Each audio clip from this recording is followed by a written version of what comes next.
Okay. mar labaad iyo mar saddexaad waxaan leeyahay teamka ku xiran studio Bakai Media Production Studio Zainab waxaan leeyahay waad liideysaan TikTok-giisa inuu hoos u sii dhacaya YouTube-kiisana kaba sii daranba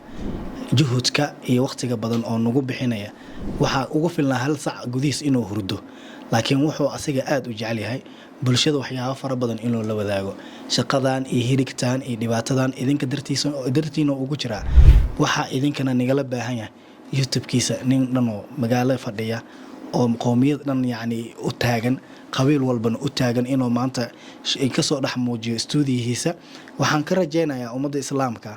kaliya waxa weeye ninkan haddii asoo yani wadada taagan koobshaa waad u shubileed intaa koobshaa u shubileed YouTube-kiisa subscribe u taawo